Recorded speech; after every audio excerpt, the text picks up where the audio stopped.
और एक बड़ी अपडेट आपको जंग से जुड़ी दे दे। तेल अवीव में हमले के बाद तबाही की तस्वीरें जो है वो सामने आ रही है। सुबह आपको एक तस्वीर हमने इजराइल के तेल अवीव से दिखाई थी, जहां पर ईरान लगातार मिसाइलें दाग रहा है।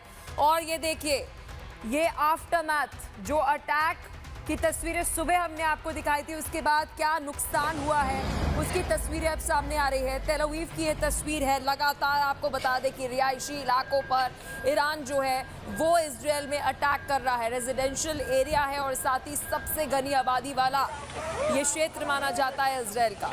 वहाँ पर ईरान जो है मिसाइलें दाग रहा है। एक बारी तबाही की तस्वीरें देखिए, कोई और नहीं, ये देश इजराइल है, जहाँ पर ईरान ने ताबड़तोड़ मिसाइलें दागी है। एक तरफ आयरन डोम, आयरन बीम को लेकर बड़े बड़े दावे, तो वहीं दूसरी तरफ ईरान की ये हाइपरसोनिक सुपरसोनिक मिसाइल्स जो अभेद्य नजर आ रही है, जिसे इंटरसेप्ट करने में कहीं ना कहीं आपको बता दें कि इजराइल जो है वो नाकाम नजर आ रहा है। ये तबाही की तस्वीरें आपको तेल अवीव से दिखा रहे हैं।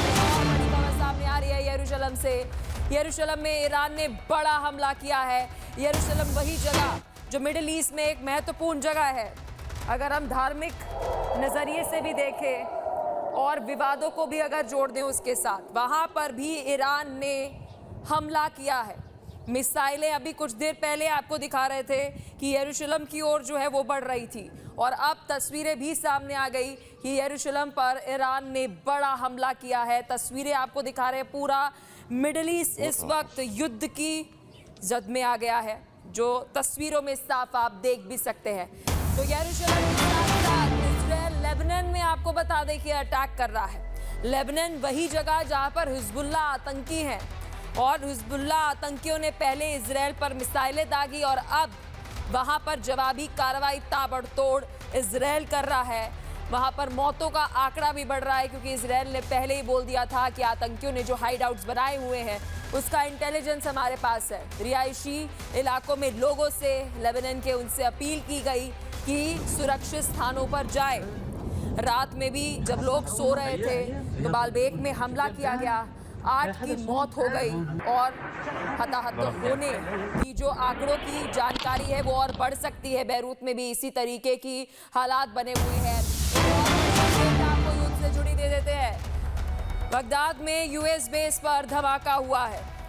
तो सोचिए आप कि ईरान जहां देख रहा है, जिस ओर देख रहा है, वहां पर मिसाइलें दाग रहा है।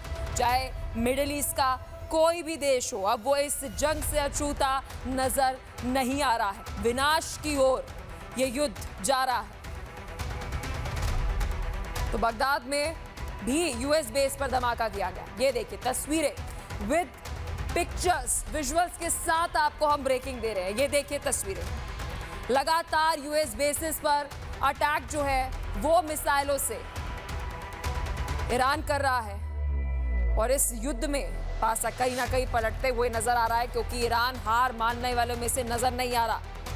एक तरफ नेगोशिएशन के जितने भी दरवाजे थे वो भी ईरान ने बंद कर दिए, क्योंकि मिडिल ईस्ट में यूएस के बेसिस, यूएस के ऑफिसेस, यूएस का वजूद इन मिडिल ईस्ट की कंट्री में खात्मे की ये संकल्प जो है वो ईरान ले चुका है। तो वही दूसरी तरफ इजराइल और अमेरिका ने भी ये ठान ली है कि एक हफ्ते में युद्ध को समाप्त करेंगे, क्योंकि ईरान ने न्यूक्लियर प्रोग्राम को लेकर डील जो नहीं मानी उसका ये नतीजा है। और युद्ध और ज्यादा विध्वंसक तब हुआ जब सुप्रीम लीडर खमेनी को मारा गया, और उसके बाद IRGC ने, ईरान ने ठान ली कि हम पीछे नहीं हटेंगे। और वही साफ दिख रहा है कि जिस ओर मिडिल ईस्ट में यूएस का बेस नजर आ रहा है, यूएस के ऑफिसेज नजर आ रहे हैं, वहां पर अटैक जो